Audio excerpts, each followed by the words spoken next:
Money is basically the number 3, the reason for divorce. Talking about money is not easy for us, right? And if it's not easy for us, then it makes it double challenging to talk to someone else about that.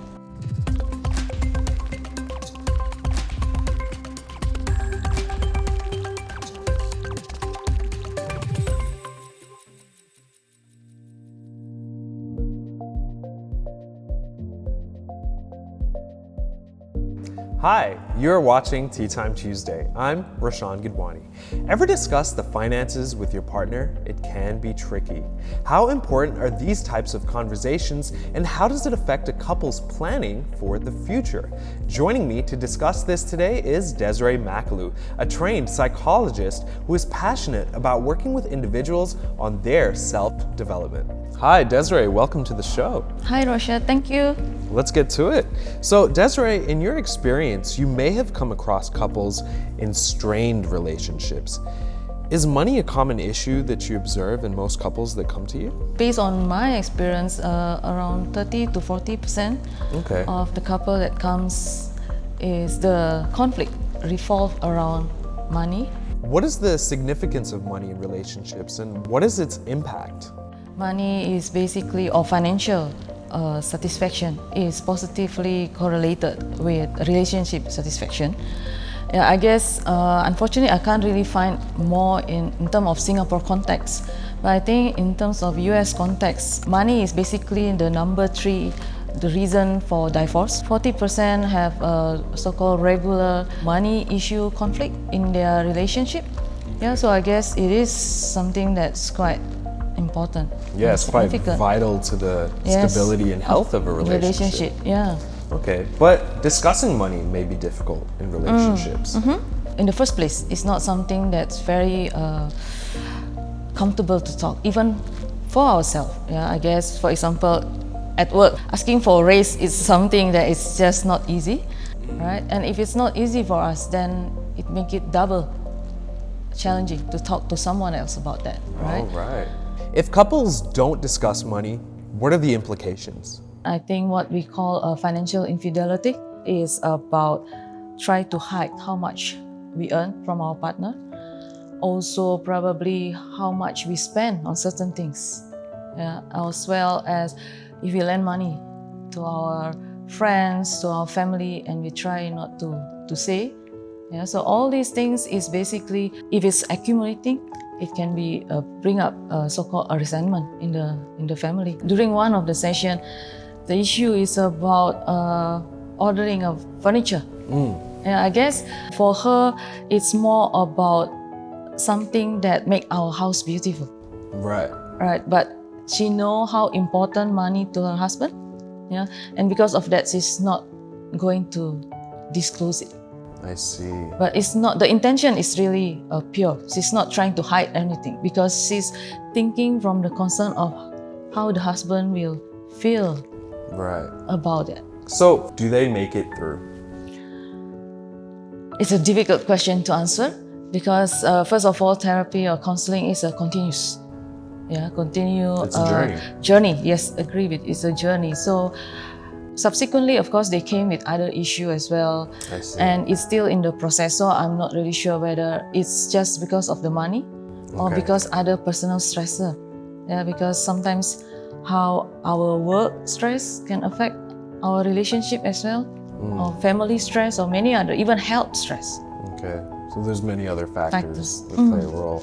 Yeah. Okay, but in your experience, Desieree, when couples do want to discuss money and they're happy in their relationship and they're planning for the future, what are some good questions to ask?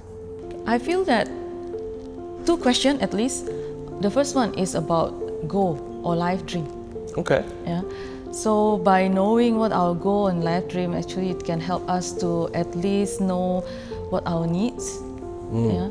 And I think the second one again about the value and the meaning of money to us. Yeah, I guess in terms of value, some question that of course we can ask each other. For example, what does it means to have money? And again, the second one is more about how does it mean if you do not have the money, the fear. Like for example, I have this couple that one of them, the life dream is basically to travel save money for us to travel, yeah, because life is short. Right. Yeah. And for the other partner, it's more about I need to build my career. I see. And because of that, I need to have enough saving just in case I have to move to another company to climb the ladder and everything. In fact, when they first came, it's not about this issue. Okay. It's about, again, communication. Yeah, but when we start to explore further, then we realize that that conflict about communication that they mean is actually back to their life dream, their goal.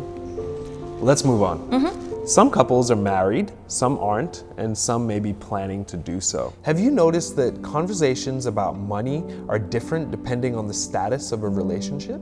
I think when it comes to the married couple, for example, it's more about the budget, right? The family budget, the planning, like who's paying for what kind of things.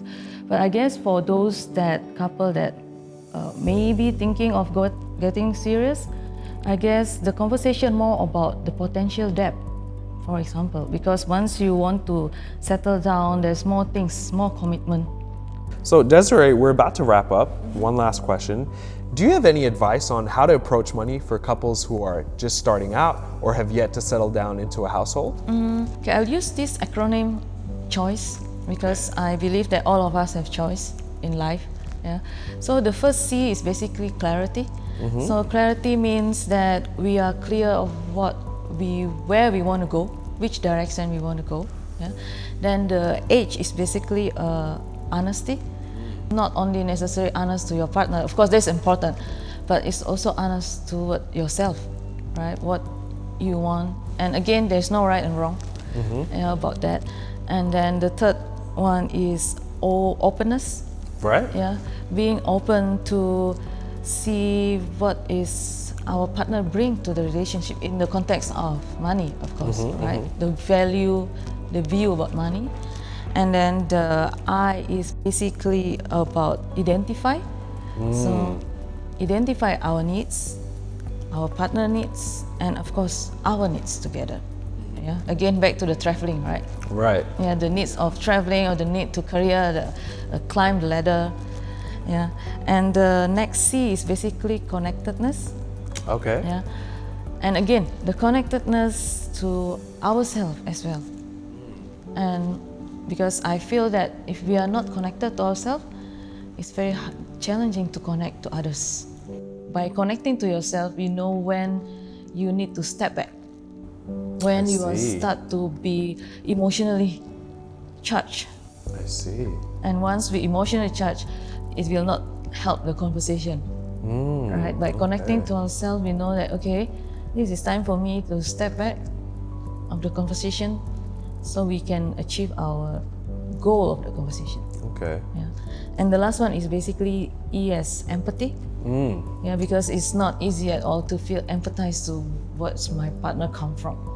Yeah, you should put yourself in the other person's shoes, see how they're feeling. Yes, and where this value comes from. Brilliant. I love a good acronym, by the way. Thank you very much. All right. I think that's the end of it. Thank you for joining me on Teatime Tuesday. Cheers. Thank you. Great. Let's do this again soon.